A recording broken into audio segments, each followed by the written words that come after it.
on their website until last week. Yeah.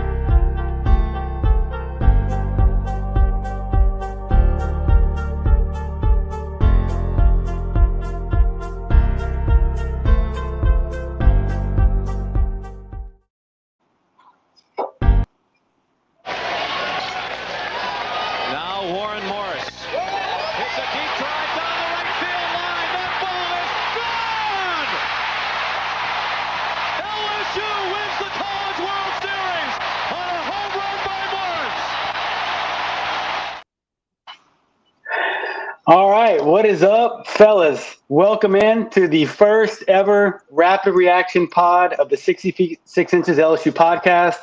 I'm happy to be joined by Alex Day and then Stephen Miller. But before we introduce these guys and let them tell y'all where we can find everything, don't forget 60 feet 6 inches. You can find that on the YouTube channel. And as always, check out the Twitter. It is at 60FT6IN LSU Pod. This will be archived on the YouTube channel, so you get a chance to go back and listen to it. And then once again on the podcast, you can always catch that on all the major audio platforms, Apple, Google, Spotify as well. But without further ado, we're going to get into this series, get these guys' thoughts on it. And Alex had the chance to be at the College Baseball Showdown, so we're going to get his thoughts up in Arlington as well. But Alex, welcome in. Why don't you tell everybody a little bit about yourself and where they can find you? Yeah, man, thanks. Yeah, I'm Alex Day, so I work with a group of college baseball reporters called College Baseball Central. So you can find us on Twitter and on YouTube at collegebaseballcentral.net. We also do a podcast called The Weekend Rotation that I'm a part of. Again, it's on YouTube and on Twitter. You can find me at Radio Man Day, and we're always just love college baseball and watching it. We're talking all about it. That sounds good. And then I told him this in the back room, and he may laugh, but if you're an LSU fan and you don't know who Stephen Miller is, I think he's been on several of Big Game Boomers lists. But Stephen, what's up, man? How you doing? And why don't you tell the people how they can follow you as well? Doing great, man. I'm just big-time avid fan, you know, and if it's LSU and the gates are unlocked, we're usually there. But yeah, it's at dsports24 on Twitter. Usually, if I'm at a game, I'm live tweeting the game or watching the game. I'm gonna live tweet it with tons and tons of opinions. So you know I'm heavily opinionated, but I'm definitely biased when it comes to LSU. No, and that's the thing. You know, that's why I wanted to get you two on here. And look, this is my goal. It's something I've bounced off with you two and a couple other people to have some rotating guests, maybe some than others, depending on people's schedule. Try to do them Sunday afternoons, but I realize, you know, sometimes I may have to push them to Monday. But I just think that would be a good idea right after the series finishes, fresh in everybody's mind, you know, before they have the chance to worry about getting back into the work schedule and getting ready for Monday. In Louisiana, all the kids are off of school, right, because it's Mardi Gras break.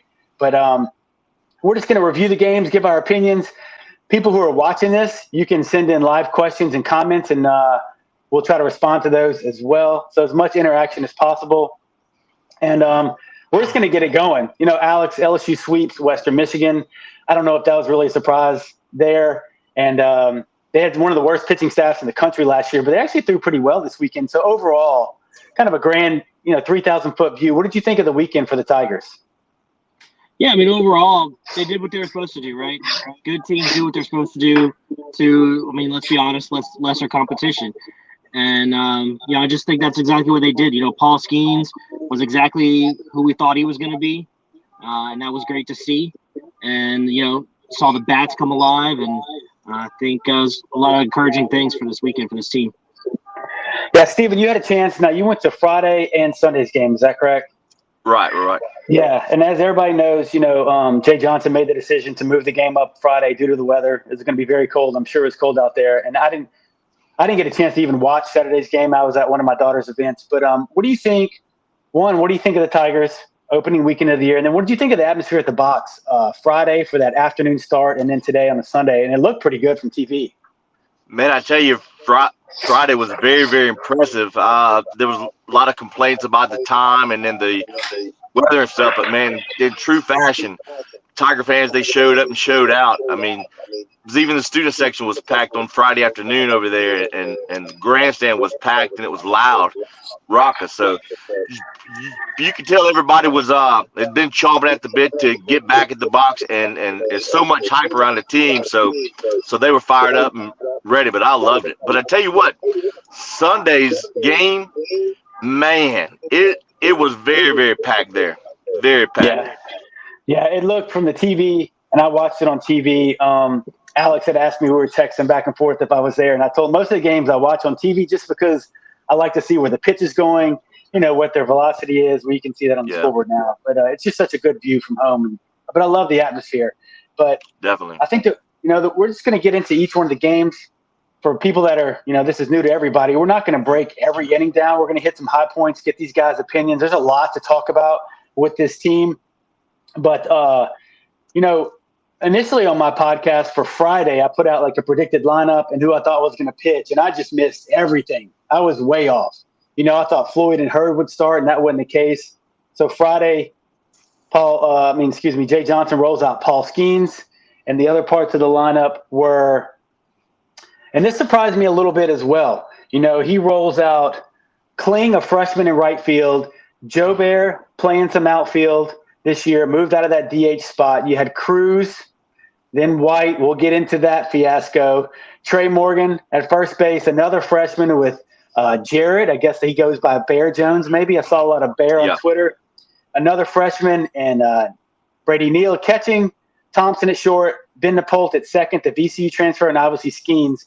So, Alex, when you saw this lineup come out, what were your initial thoughts on that? Initially I was very excited about the potential of Kling being a leadoff guy. His speed at the top of the order could be really awesome to have, especially when you got Joe Bear and Cruz coming right behind him. Unfortunately, he kind of struggled a little bit. He was kind of a little inconsistent this weekend, but the potential of that lineup I was really excited about. Yeah, Steven, were you surprised? Now, you've been in a lot of those scrimmages just like I have, and obviously you're keeping score and tweeting stuff out, but were you surprised to see not only one, but really three freshmen in that lineup? Yeah, man, I tell you, I was very shocked that the confidence that it shows that Jay has in Kling. I mean, he was the player of the year in the state of Pennsylvania, coming in with a lot of hype himself, but I mean, Jay's got a lot of faith and confidence in him to roll him out there. But, yeah, it was definitely a shock to see a true freshman be your leadoff batter for the first game of the year. So it's a big shock for him, and maybe it might have played a role in him struggling a bit. But the kid's got talent is just unmeasurable, and surely he's going to bust out of it soon enough. Yeah, I think all in due time for Paxton Kling. And I thought he would take over the starting right field spot really probably after the first weekend.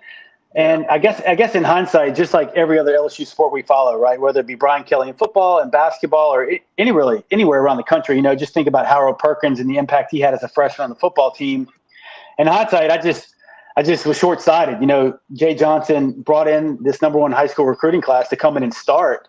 And that's what he expected. So he's not going to wait around for those guys to be ready. He knows they're ready now. Obviously, you have to trust him after what he saw from the fall and spring scrimmages. But obviously, Skenes, let's get into him real quick.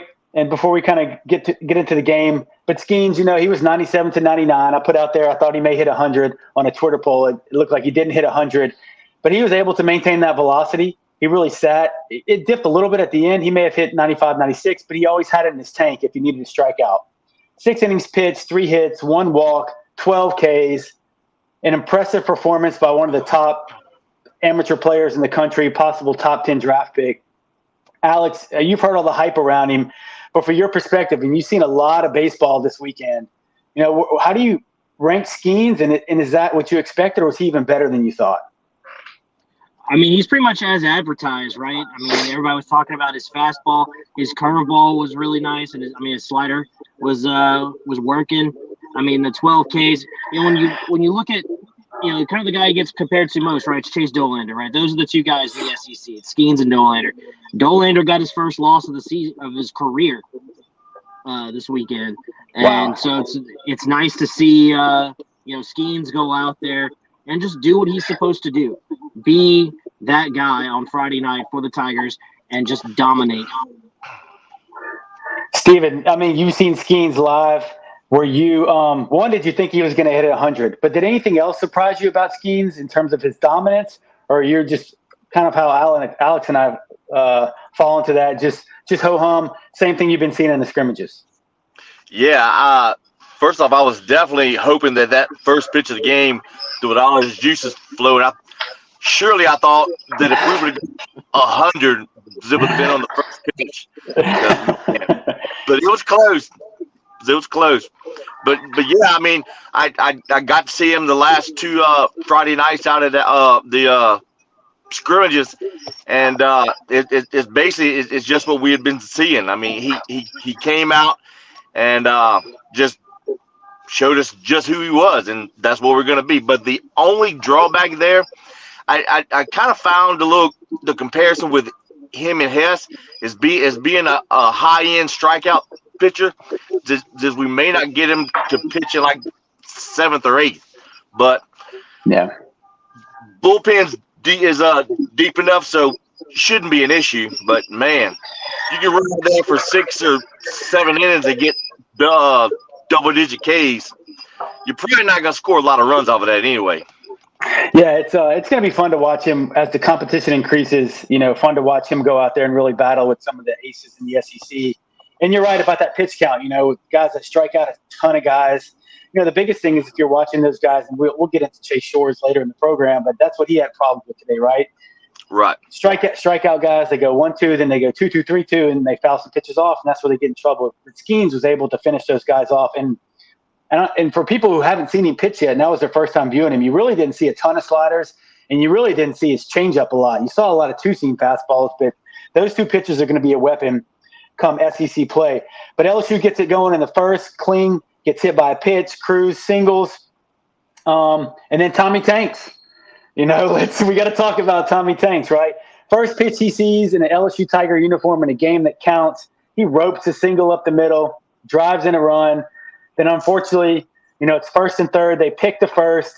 And, Alex, I'm going to go around the horn here. Alex, just hopefully you had a chance. I know you were at the College Baseball Showdown, but what did you think when you saw Tanks dive back into first, and then he comes off the field after that single, Well, at that time I was actually driving up to Arlington, and I was listening to the game on the radio, and I just about lost it. I was like, are you kidding me? Like, the first play that he's involved with, right, and he's coming off the field. Hopefully, it sounds like it's not going to be too bad, but that was really upsetting. Yeah, Steven, in the stands, was there like a collective groan that went around Alec Buck Stadium? All the hype, the number one transfer portal player. I mean, everybody's been waiting to see this guy if they haven't had a chance to make it to scrimmage. What was the atmosphere in the box after that? Oh, man. It was just like a deep sigh. It's like, oh, my God, here we go again. And we had a guy that was behind me. He was like, why in the hell is he even picking – it's Tommy White. He's not going to steal base, so you're throwing over there. I was like, come on, man. And then I was the like, same thing in my car. Yeah. And I was like, okay, is it a wrist? Is it a shoulder? Is it an arm? I was like, please let us be the best case scenario. Yeah, it's and we got the comments. I've been seeing the comments and the questions come up, but Hughes, it's going to be interesting to see, and we'll get into your question, Hughes, once kind of Dugas comes in the fold, game 2 and 3. But I don't know. I think White goes straight back into third once he's healthy, and it sounds like from the broadcast and then some Twitter things, they just popped his shoulder back in, and I would imagine I can't see him playing Tuesday against Southern. That would shock me. I would imagine they'll wait till the Round Rock Classic, but most good likely. to hear.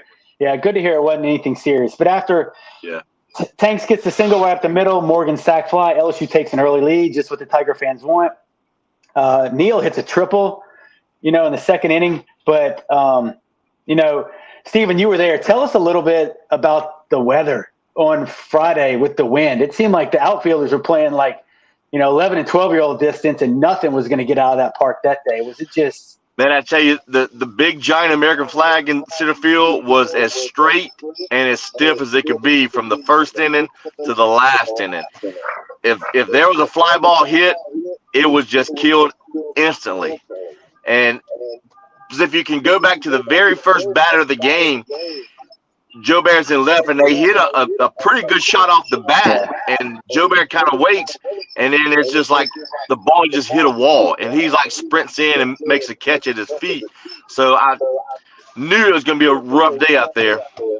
Yeah, it was. I remember that play exactly, and it just seemed like because Brady Neal hit one, and I thought it may have a chance to get out, and probably on a regular day it probably does get out, but the freshman ends up with the triple, and really nothing happens in the game so you get to the 6th, and LSU scores 5 runs. Cruz with a walk, Pearson with a great at bat and a walk versus a lefty, I believe. But then the freshman comes in. Yeah, and then freshman comes up again. Jared Jones with a double with 2 RBIs. Neal with a sac fly. Then Napolt comes in with a sac fly. And Alex, let's just get your take on another freshman. We talked about Kling a little bit, but then you got Jared Jones, who stayed in the lineup all 3 days, just solidifying that DH spot. Did that surprise you as well, or what did you think about Jones' debut for the Tigers? Well, there was a lot of hype around him coming out of these scrimmages. I heard a lot of things coming out of these scrimmages about, his power and his just hitting ability, and he confirmed all of that this weekend. I mean, I don't know how you take him out of the lineup right now. I mean, he's one of your best hitters. He was one of your best hitters this weekend. He's hitting over 500. I mean, you can't take that bat out of the lineup. Yeah, and I think he definitely adds – it's tough, right, because you want them not to be able to pitch around Cruz or Morgan and White or whoever it is. You want to add – I always talk about some depth to that lineup.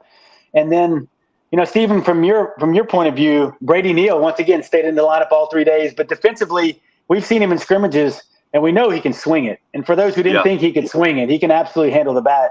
But from a defensive standpoint, did you see any issue with the freshman handling Skenes or anything that gave you cause for concern? No, man. I had seen him make a few throws in the scrimmages and stuff, and blocking the ball. It was never an issue in the scrimmages. But the only thing that kind of shocked me is seeing him get a start on Saturday against the left-handed guy. Right. So when I saw him get that start, I was like, okay. I was like, well, maybe we've got an everyday catcher here now, and just gonna rotate in the Milazzo in like the 6th or 7th inning for your purposes and stuff. But that's a really good point. Yeah, I was surprised to get him to see us. I was surprised to see him get a Saturday start too. That just shows the faith that Jay Johnson has, obviously, in Brady Neal. And I've said it numerous times, and I'm going to say it again. There's not a ton of people on here. Hopefully, people come back and catch this. And I put it on Twitter, but I think people need to realize that Brady Neal is supposed to be a high school senior. And he's hitting in the 6 and 7 hole for the number 1 ranked team in the country. So let's just put that in perspective. When I was a senior, I definitely couldn't be doing that, much less. No. A lot of good things going on.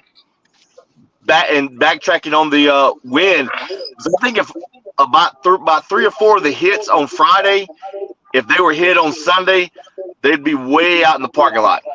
Yeah, there's no doubt. I think the wind definitely played into that. But LSU, look, they go on to win 10-0 after that big inning in the 6th. I think they scratch a couple more.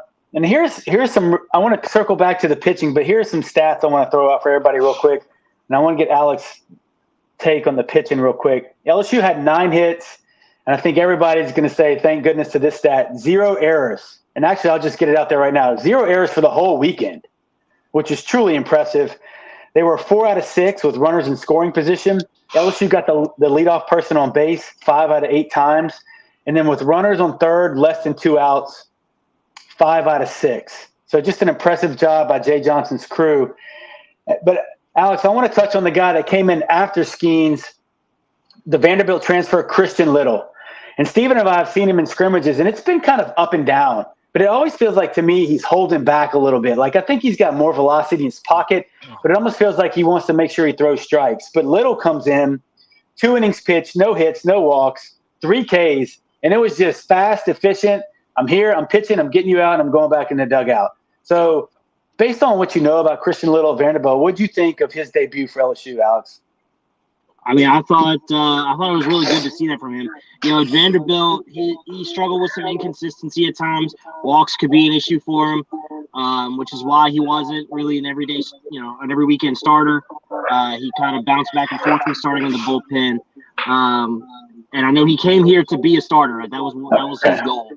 Okay. You know, out of the bullpen, he looked really good, and he's certainly a really good depth piece for this team in the bullpen. And you know, certainly if something happens, you know, maybe he can work his way into the rotation. But man, he looks really good coming out of the bullpen. Yeah, and Stephen, we've seen him start and get stretched out in those scrimmages to 4 innings. Yeah. But and Alex touched on this, but where do you think Little ultimately lines up? Excuse me. You think his best bet is a midweek swing guy, or do you think his home right now is better suited for the bullpen? It's a tough question. I mean, I could see him as a Tuesday, Wednesday starter, or maybe like a Friday, Saturday guy who like comes in the fourth and gets stretched out for like 4 innings or so. I mean, 'cause if he's on, I mean, he's hard to hit, man. He's hard. Yeah, Alex, do you think the Grant Taylor injury had anything to do with Little bouncing back to the bullpen, or do you think? Because that was my question. You just answered it. Did he come to LSU to be a starter, right? And obviously that's one of the reasons why he transferred. So do you think the plan was for him to be a starter, maybe a midweek guy, and then the Grant Taylor injury forced their hand to have him as an experienced arm in the bullpen? Or do you think that may have been the plan all along early in the season for Jay Johnson and Wes Johnson? Well, I think, Jay brought Christian in here to compete for a starting role, right? Christian came here to be a starter. Jay was going to give him an opportunity to compete. And just with the amount of talent on this pitching staff right now, it's hard to find a place to poke through. You know, if he can keep it up, and if Shores maybe starts to struggle a little bit, then maybe you see Little get an opportunity in the weekend rotation there. But coming off of Skenes, who's got the power fastball up in 99, and then you get Little coming in behind him with the nice changeup. That's kind of his main pitch. I think that's a good way to keep hitters off balance. Yeah, it's and he's a different pitcher in terms of he has 4 pitches for a strike, but you really saw him rely heavily on that slider changeup when he came in after Skenes. It seemed like he threw 80% sliders, and those guys, the Western Michigan hitters, just didn't have a clue. But he has the ability to sit 92 to 94. And I also heard, I think your counterpart Mark Garland said, or somebody said on Twitter, like he's been up to 98 before, even last year. So it'll be interesting to see. I could even see him close if they needed to, because he's got 2. That slider is a wipeout slider, and he's got the velocity for a fastball. Now, wrapping up on Friday, Stephen, any of those stats, no errors, 4 out of 6 runners in scoring position, the leadoff man on 5 out of 8 times, runner on third, less than 2 outs, 5 out of 6 in terms of getting those guys in and getting hits. Does any one of those stats jump out more so than the others, or what do you make about that? What do you make of this? Biggest thing is no errors, and I got a little pushback on Twitter about, I can't believe you're surprised about that. I'm like, I don't care what team, what program you are. If your first game of the year that you've been chomping at the bit, and especially at LSU, you got all this hype, you got all this pressure to go and be perfect, but to actually go out and be perfect and be clean in the field, I mean, that's impressive. That's impressive. I mean, especially is looking on last year where we had a good bit of errors in the first part of the year. It was a cold day. It was windy. I mean, just countless reasons on why you would be okay if you just saw a throwing error or a fielding error or this or that. But we saw none of that. So that just lets me know is how focused that Jay has these guys, and it just they're ready to take on all the hype and all the expectations and just let it roll. Yeah, and that's a great segue in terms of, I don't think I really caught everybody up. The fact that Ben Napolt, who I've been super high on all fall, started at second, but then once Tommy White got hurt, you saw Napolt move over third, and then you saw Gavin Dugas introduced. And as we've talked about on mini pods, and it's been going around Twitter, there's just kind of a revolving door at second with Dugas, Napolt, and Merrifield. It'll be interesting to see. I would imagine they keep Napolt at third with Dugas staying in second with the way he's – I love it. Yeah, I love it. That leads us right into Saturday. And, Hughes, I'm going to get to your question, I promise, about the Taylor injury, but I wanted to wait till we talked about Saturday. But speaking about Gavin Dugas, Alex, LSU wins the Saturday game 5-3. And like I said, I wasn't able to look at it. I couldn't view it. I couldn't listen to it just because of where I was. I had zero service.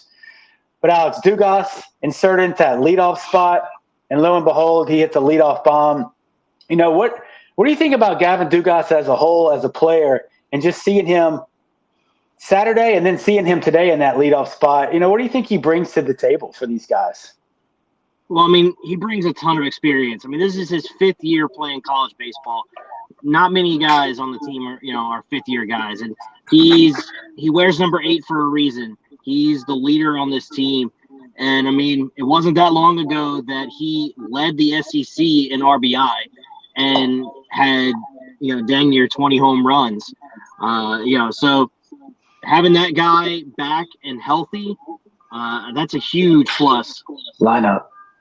Yeah, no, I agree. And just to go over that Saturday lineup for y'all. So as we mentioned, Gavin Dugas was at second. Trey Morgan bumped up to the 2-hole at first, Dylan Cruz. Then Jones, the freshman, Bear Jones, bumped up to the 4-hole, sticking at the DH. Joe Bear slides in behind Jones. I love that combo right there. There's a ton of pop right there. Thompson in the 6-hole. Brady Neal, the freshman, catching again. Kling moved out of the leadoff spot from Friday to go to the 8-hole. Then Napolt, who I think is the perfect 9-hole hitter, the ability to do the little things and turn the lineup over. And then probably the surprise announcement last week, but Steven, let me get your take. Our guy Riley Cooper getting the start on Saturday, and he was absolutely lights out. So when you heard the news about Cooper starting on Saturday, and then you see it come to fruition, what did you think about that? Man, I was fired up. I text you and got that text, and she said, "I bet you can't guess who is starting on Saturday." So I just sit there and was like, "Well, wait a minute. Okay, well, first off." Oh no! So for the audience and for those who are going to catch this up on podcast or the video, Stephen let Alex and I know in the green room that he had like 15% of his phone battery left and didn't have a charger handy. So that stinks. So that's what happens when you do live broadcasts, right, Alex? Yeah, that's right. You roll with the punches. That's it. So if he jumps back on, and hold on one second. You got my phone. You can text him. All right. So I got my producer, my man Jackson, in the background. Going to text Steven. But I'll get your take, Alex. Look, we'll just go after it here. I was shocked. I totally missed on Riley Cooper starting. But I had seen him in the fall and in the spring. In the last outing I saw him in the spring, filthy. He cut through Cruz, White, and Morgan. They couldn't smell that kid. 4 pitches for a strike. And I love him. He's just solid. You know what to expect. And he has the mentality, I think, to where he's just not going to get shaken. So obviously there's a huge miss on my part. What did you think when you saw the rumors and the tweets and all the information coming out about Riley starting on Saturday? Yeah, I mean, I was surprised. Right? I thought that was going to be Ty Floyd's spot. But I mean, Cooper, went out there and showed why he's out there.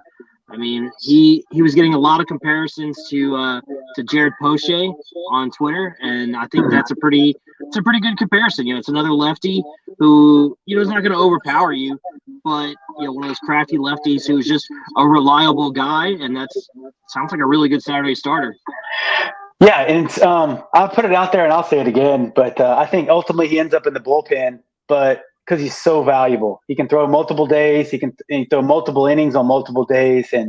But I'm willing to ride the Riley Cooper starter train for as long as possible. And he was phenomenal. His line on Saturday was 5 1/3, 0 hits, 2 walks, 7 Ks, 63% strikes, and a phenomenal job by that young man. As we mentioned, Dugas got the game started with a home run. Cruz and Morgan coincidentally go 0 for 3 in the game, so 0 for 6 for 2 of your best hitters. Jared Jones comes through with another 2 for 3 day with a single. Dugas let it off, but in the 4th you have a Neal walk. Kling hits a triple to score him, and then Napolt scores Kling, so your 2 RBIs right there. But LSU gets in a little bit of trouble in the 6th. Cooper gets the first out of the inning. And then Bryce Collins comes in, and Collins is somebody I've been very high on throughout the spring and the fall. And you've really seen his velocity jump from 89 to probably 91 to now he's 94, 95. And he just struggled a little bit. Alex, I don't know if you got a chance to see Collins throw, but he only goes a third of an inning, 2 hits, 2 runs, 2 earned before Ackenhausen comes in. What did you think of and Western Michigan made a little bit of noise right there. It was a close game. They made it, LSU didn't have a big lead, but what did you think about Collins' day and what you've kind of seen from him fall, spring, moving into this year? Yeah, I was really excited about his potential. I thought he could be a really good closer on this team. But he comes out in his first outing and he struggles with command. I think maybe it was a little overhyped. He had a little too much juice. I mean, he throws that first fastball at 95 and, plunks the guy in the foot. Right. Yeah. It's never a good way to start your outing when you hit the first guy you face, huh? Yeah. So I think maybe he just came out there a little too hyped and maybe overthrown it a little bit. And just kind of maybe needs to settle down. I think he'll be a really good piece of this bullpen. He's going to be a big part of what this team does this year. He just had a rough outing. Yeah, I think so. I think Collins, he's been in Arizona with Jay Johnson. He had some really key outings last year. He can go long. He can go short. He's got that big curveball, and it's a big dip in velocity from his fastball. But you're right. I trust in Collins, and it was just a blip on the radar. But you're exactly right. Hits the first guy in the foot, then he goes single. So he gives up a run, and then there's a ground out that scores a run, I believe. But then Nate Ackenhausen, the JUCO lefty, who I don't think is getting enough love. He's very similar to Riley Cooper, I think, in terms of his stuff. But Ackenhausen comes in, gets out the jam, and all he does is just finish up the rest of the game. He does give up a solo shot in the 9th, but nothing hurt after that. And so Ackenhausen goes 3 1/3, 1 hit, 1 run, 1 walk, 2 Ks, gets out of that jam to where Western Michigan really could have made some things get a little dicey for LSU. But I think, to me, it just didn't seem like LSU hit in that game. They go 7 for 30 on the day, 1 for 8 with runners in scoring position. The leadoff person did get on 5 out of 8 innings. Is there anything to that in terms of, being the preseason #1 team and having all these experienced guys in the lineup? Do you think that was just a game of baseball, or do you think that's something that – I know LSU fans like to complain a lot. Do you think that's something to be concerned about, to where, look, Morgan 0 for 3, Cruz 0 for 3, Thompson 0 for, Napolt 0 for – that's a lot of 0 fors. Do you think that's something to be concerned about, even though it's early? No, I don't think it's anything you could be concerned about. It's a game of baseball. I mean, if you fail 70% of the time, they put you in the Hall of Fame. That's the way it goes. You're going to have 0 for days.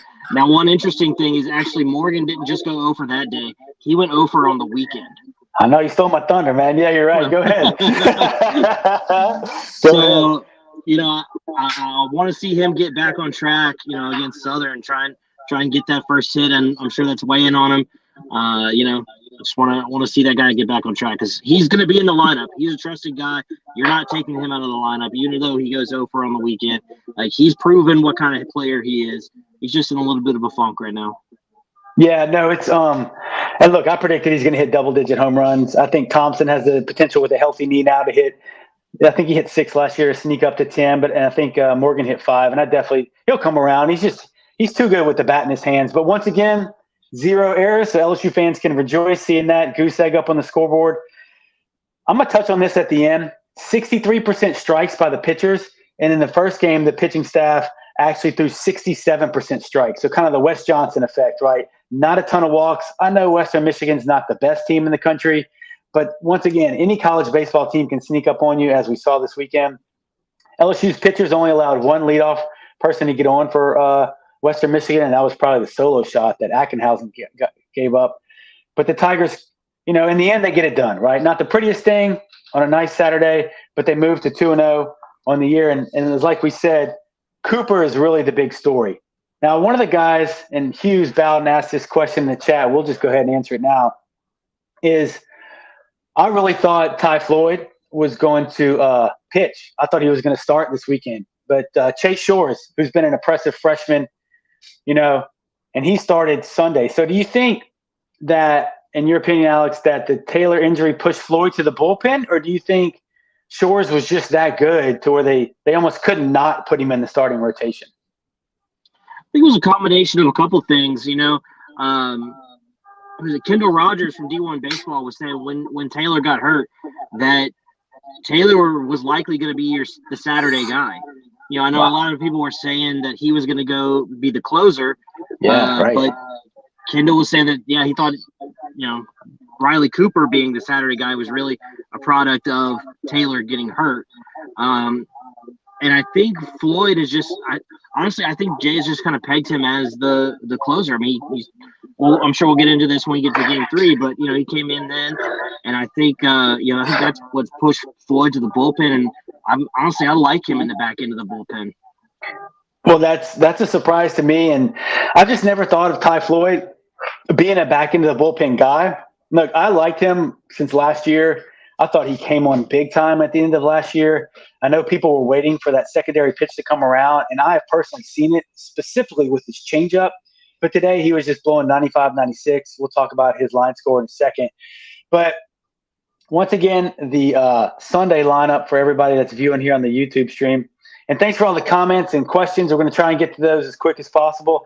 Some of y'all, I want to try to touch on y'all's comments and questions whenever we get up to the day that we're talking about. But the Sunday lineup looked like this for the Tigers.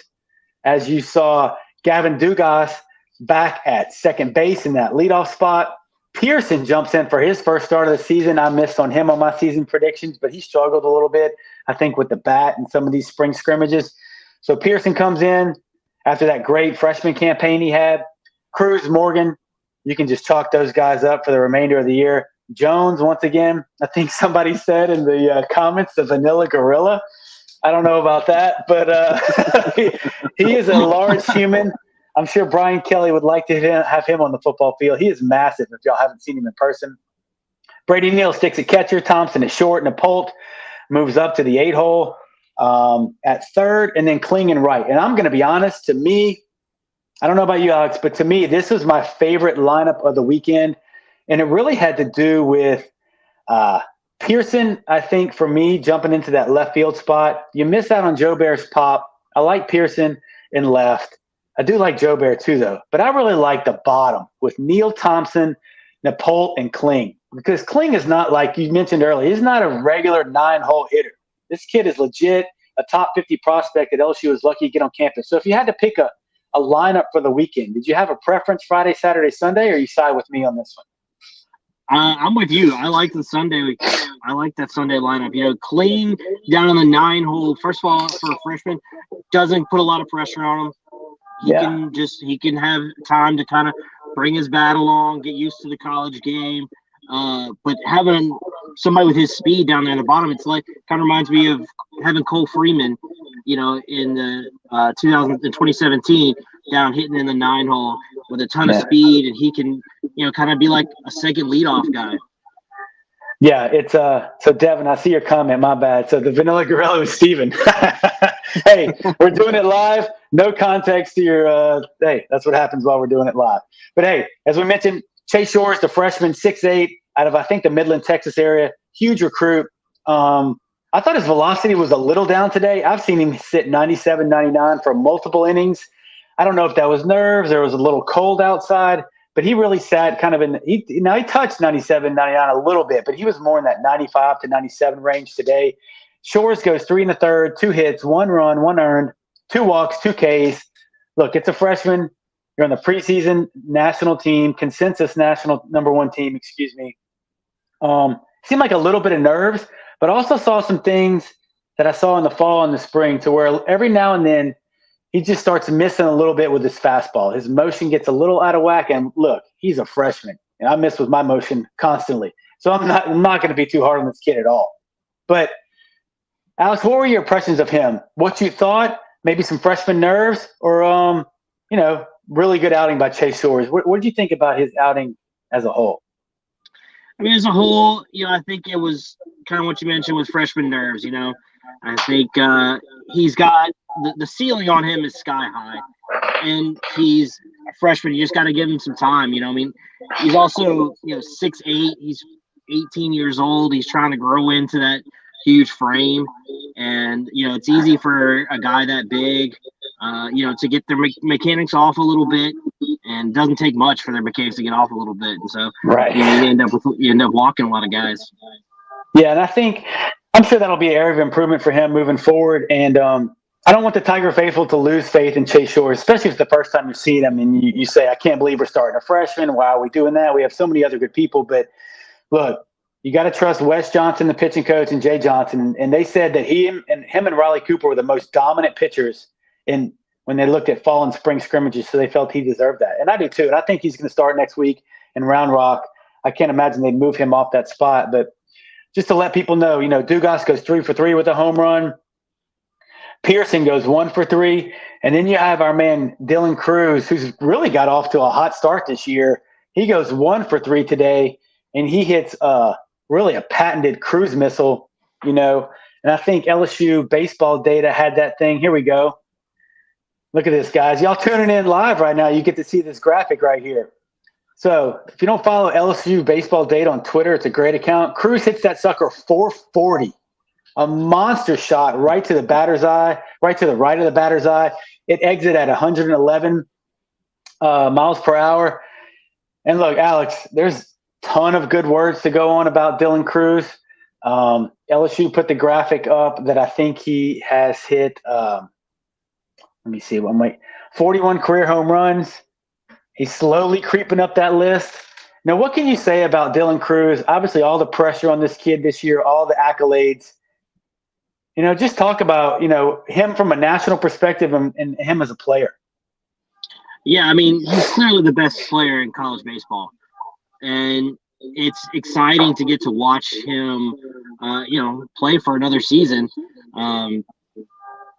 He's my pick for the Golden Spikes, over at College Baseball Central. He's my pick for Golden Spikes this year. And I would love to see him just completely put another great season together, win the Golden Spikes, win National Play of the Year, all of that, and go down as one of the best players, in LSU history. Go down with being same conversation as Eddie Furnace, Todd Walker, and those guys. He's probably more talented than those guys were at his age. Yeah, I think that I played with Eddie and uber talented. And a side note, Eddie Furnace's son hit a home run this weekend, his first college AB. So hats off to Eddie's son and Ole Miss. But so do you think, listen, if Cruz puts together another year like he had last year, or just an average of his freshman year, which was disgusting, and then last year where he had 22 home runs, I mean, that guy's got to get his number retired, right? I think he's got to get up on the wall, I would think. So I think, here at LSU, right, you're judged on championships. Yeah, so well, I think if he wants his name up there with those guys, he's got to go win a natty. Yeah, it's Ben McDonald, Todd Walker, Eddie Furnace, and Skip, obviously. And I think that's what I want more for him, Morgan, other Dugas, guys like that, is to get to Omaha to experience that. Jay's been there. So it's really, I think he's building something special here, but I really want to see those guys get to Omaha to experience that this year. I think they have the squad to do it, but I think that would just be and then as we talk about, right, we text, but once you get to Omaha, it's flip a coin, right? You never know what's going to happen. And that would just be the cherry on top of that young man's career. So kind of going through some superlatives from today, the Sunday game, and it really just kind of got out of hand. And this is what I wanted to see on the Sunday game, right? I wanted to see them hit. Friday night, they scored a lot of runs. They didn't really bang the ball around the ballpark. They did a good job with runners in scoring position. Saturday was a bit of a struggle. They had to win a close game. But Sunday, I wanted to see them come out and explode. And I think that's what you saw towards the end of the game. Jones goes 1 for 2. Neal goes 1 for 2. You see Thompson get on the board with a bomb. So to see him get off the snide and have a good series. So what did you do you think this is more of how they're going to hit throughout the lineup today, or do you think it was a little bit of a bad Western Michigan pitching and you kind of finally got in their bullpen? I think it was kind of a combination of both. It was definitely got into some of their, some of the, lesser arms in their bullpen. And so you took advantage of it, which is exactly what you're supposed to do. And it's what's going to happen to a lot of pitching staffs when they face the LSU lineup, on Sunday. But I really liked what they did on Friday too, where they didn't rely on the long ball. The long ball just wasn't happening that day. but they were able to really manufacture those runs, go station to station, get guys in from third base. That's winning baseball. Yeah, it's and to your point, LSU got 6 out of 8 leadoff men on, and in the Sunday game, 3 out of 3 with runners on third base with less than 2 outs. And for those that weren't able to get to a lot of the scrimmages, that is one thing I saw Jay Johnson and his staff work on from the fall scrimmages to the spring scrimmages. They would start almost every inning off with a specific situation.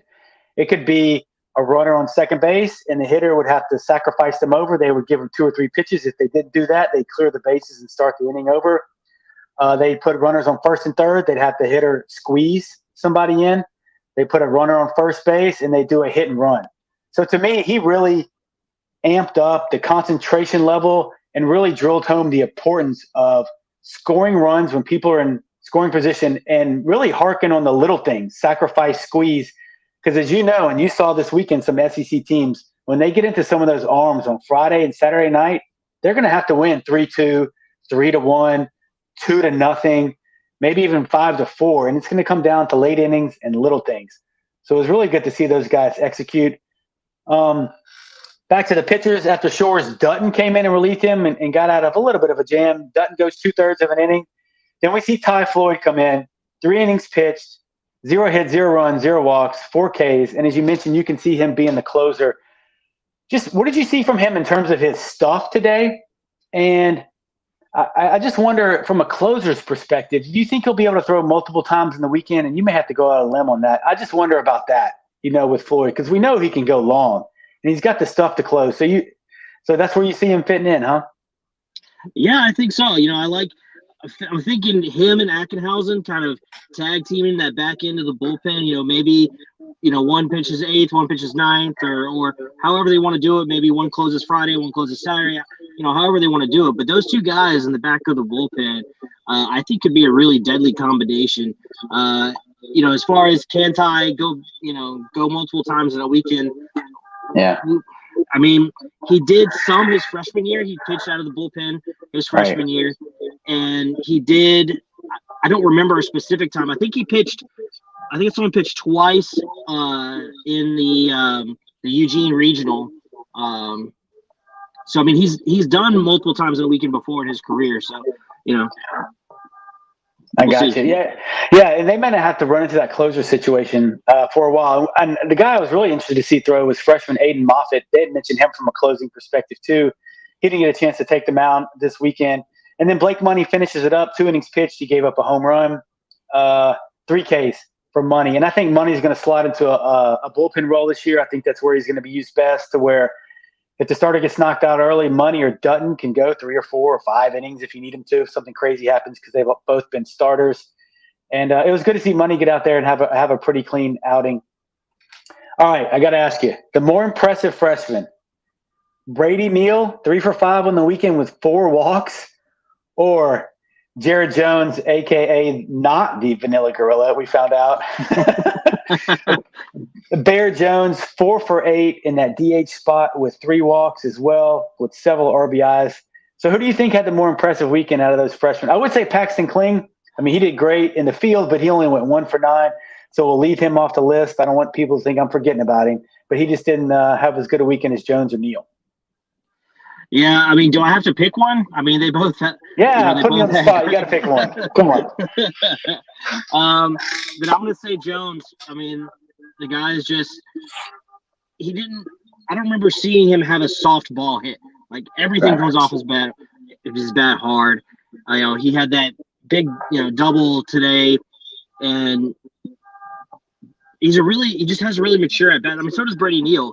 They both just take really mature at bats, and they don't chase garbage pitches, and but Jared Jones is going to have a big career here. Yeah, there's no doubt, and it'll be interesting to see how that shakes out between Neil Jones and then Ethan Fry, who got a at bat today, and he ripped one to third base. I think it hit off the guy's wrist, and I know Jones and Fry give me big time Bass Brother feels because those guys are massive. But to me, I don't know. I might have to say Brady Neal maybe, just because of the job he did catching. You're not going to hear anybody talk bad about his defense. That's some really good at bats. But maybe the player of the weekend is Gavin Dugas. Look, 6 for 8, 2 home runs. He didn't even start Friday. and I think Hughes may have asked this question earlier, but I'll put you on the spot and I'll give my opinion.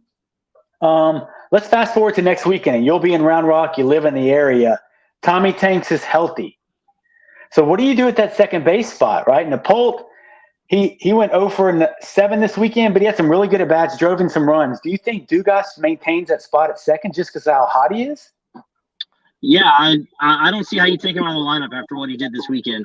I mean, Napolt is a really nice player. I put it on Twitter that he kind of reminded me a little bit of Chris Reed. Yeah. You know, he's just a solid player. He gets really good at bats. He does the little things right. He's a good defender. You know, but Gavin just gives you an element to his game that Napolt doesn't, and you don't lose that much. Defensively, didn't look like Gavin made some really nice plays at second base this weekend.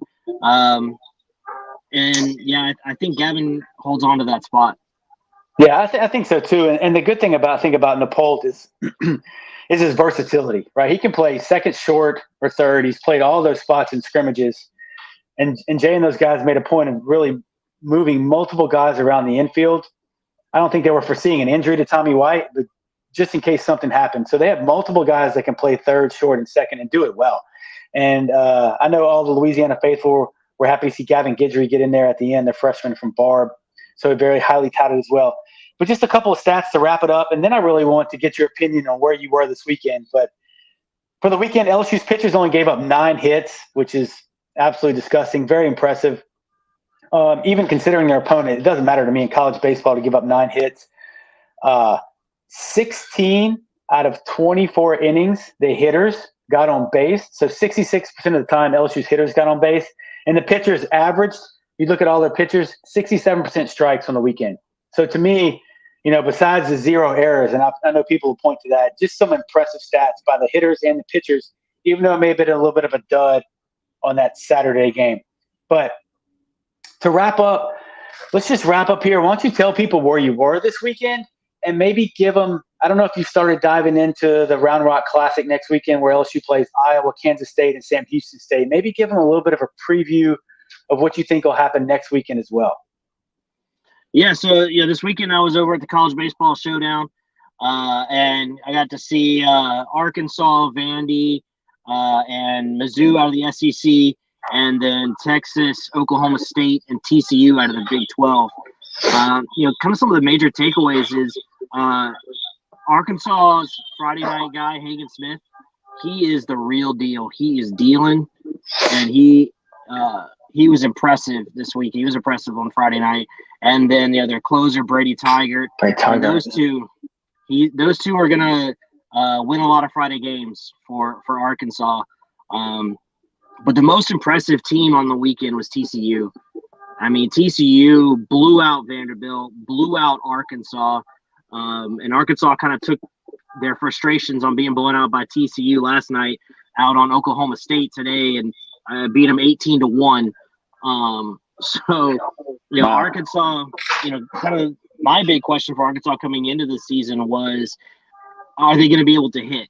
Yep, They lost so much. And, man, I tell you, Stovall, Wegner, Slavens, those guys were banging the ball around the yard. Even when they got beat up by TCU, they were hitting the ball. They were just kind of hitting it right at people, though. But there was a lot of loud outs. There was not very many softballs hit. I put out on Twitter that it was a bad night to be a baseball in Arlington when those two teams were banging it around. Yeah, it's I know Hagen Smith. He was a lefty. He dealt against LSU last year. He's low to mid 90s, and I know Tygart's a stud at the end. It'll be interesting to see, though. I know McIntyre got banged around pretty good. I think their number 2 starter because they lost Jackson Wiggins, who was supposed to be their 2 or their 3. He could have gone either way, but you think the Hogs got enough arms over there to help with those bats, or they'll figure it out?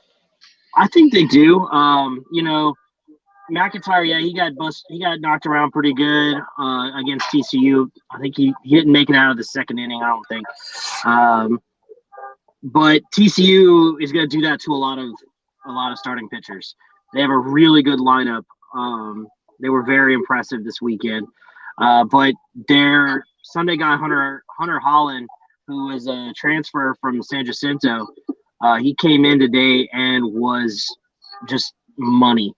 Like, he kept a really good Oklahoma State lineup down for 6 innings, and was very impressive. So I think they've got there might be some figuring out that needs to happen in kind of the middle innings for them in the bullpen, but they've got talent in there, and I think Dave Van Horn will get that figured out. They're going to be they're going to be hard to handle in the SEC for sure. Yeah, those are two of the three. Those are two of the really early SEC series that LSU has, with Arkansas and Tennessee coming in back-to-back weekends, the second and third series of the year. So I know the box is going to be rocking. And then this week, so LSU's got a game against Southern on Tuesday, so Fat Tuesday for everybody here at 2 o'clock start. Obviously, Thatcher Hurd is supposed to start that, the transfer from UCLA. And subsequently, he should start the following midweek game against Texas. So after LSU goes to Round Rock to play in that tournament, they will follow it up with a midweek game in Austin.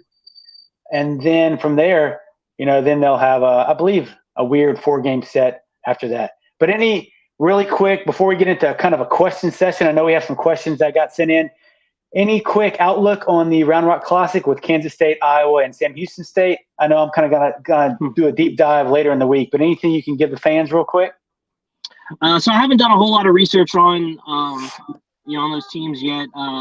Now we have over at College Baseball Central, we have a guy who who covers Iowa baseball for us. So, talking with him kind of this weekend, they have some starting pitching.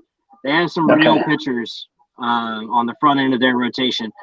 So that'll be good to see how this lineup fares against some really quality pitching.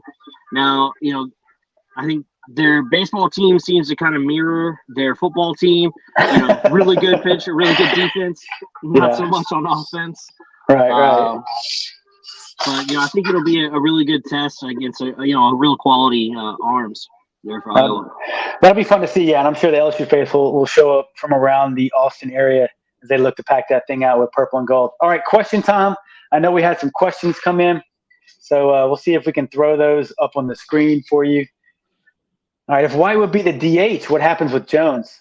I don't see White playing with the shoulder. You know what? That's a really good question, Brian. I don't know. I guess we'll have to wait and see. I don't know if his shoulder's hurting him in the field, does it then hurt him at the plate? If he's not a full go in the field, is he full go swinging the bat? And then Jones, he only catches and plays first or DH. So catching him first, obviously, is taken up, and he's pretty much going to stick at DH, I think, at this year. So I just don't know if White's going to be able to swing it if he can't play third. Jay may wait till he's completely healthy. I don't know, Alex, what do you think about that question? That's a good one. It is a good question. And it was something I was kind of thinking about earlier this weekend. Because it was his throwing shoulder that got hurt. So that's going to be the biggest question, is how he feels really when he needs to really rip it to first base. And it was thrown out earlier this weekend that he might be a DH, next weekend. But I mean, that situation, you're gonna sit Jones. I mean, as much potential as Jared Jones has, as awesome as he was this weekend, he's not Tommy White. He didn't hit 27 home runs last season, right? Like you're gonna start Tommy White at DH if you don't feel comfortable with him at third base. Yeah, I would agree. Just because you have a capable backup in Napolt, who we've seen over there already, who played there for VCU. So I would agree with you on that one. Let's see if we have any more questions. It'll be interesting, though. If it hurts throwing, I just wonder how that would affect him swinging as well. But I agree with you on that one. You could. Let's see. I love Napolt. Do you put Dugas in the outfield? I think you could put Galvin out there in left if you needed to. We've seen him play left field. Left field seems like a little bit of a revolving door this year for LSU. I could see that in late game situations, maybe the 8th or 9th. If you don't need Dugas's bat, you could put Napolt in at second, and you could leave whoever's out there in left. If Joe Bear's out there, you could put Pearson in there, and you really don't, you're not going to lose anything from a defensive standpoint. I don't know, though. I would think he would I think, Jay, if you had to put me to it, you keep Dugas at second base since he's really played there all fall and all spring, and then you do what you have to in the outfield. What do you think, Alex? Yeah, I mean, this outfield is so loaded with talent that, there's just there's not really a good place for him in the outfield because there's other bats that maybe want to get in, and he is such a nice player at second base, and I don't know. I would keep him at second. Yes, he absolutely can. We know he's capable of playing the outfield. He's he's not a plus defender in the outfield, but he's a really solid outfielder. Right. But I think with how much talent is already out there and only 3 spots, really only 2 because Cruz isn't coming off the field. I just don't think I don't think he goes out there this year. Yeah, I agree, and I think if there's any late game subs, and let's just say Napol's on the bench, I would say Napol would come in for him, and then you may do something in the outfield. Like if Joe Bear starts, I can see them doing what they've done where they put Pearson in late game because Pearson, obviously, we know can swing it, but he's a better outfielder, I think. Although Joe Bear hasn't looked bad when I've seen him out there, and he didn't do anything this weekend to shake my confidence. So let's see if we have any more questions. Let's see. Good show. Appreciate that. Thanks for that, Michael. The new electronic ad billboard looks good behind the plate. Any other improvements? I would love to see them do some stuff at the box. Look, Alex has been to more ballparks than I have, I'm sure, recently.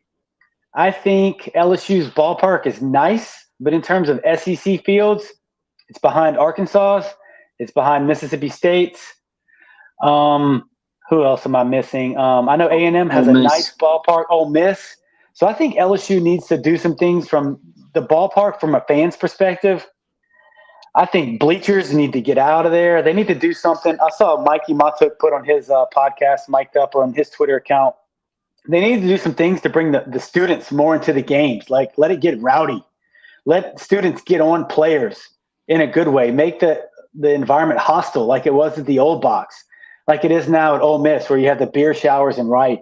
And they're doing a ton of things to upgrade their facility. I think LSU needs to do something with the stand situation to where it's just more just not so much, just where it can get rowdy. I think at times when I go in there, it just feels so dead at times, I don't know. What do you think? Yeah, no, I totally agree. I was kind of talking with some people on Twitter.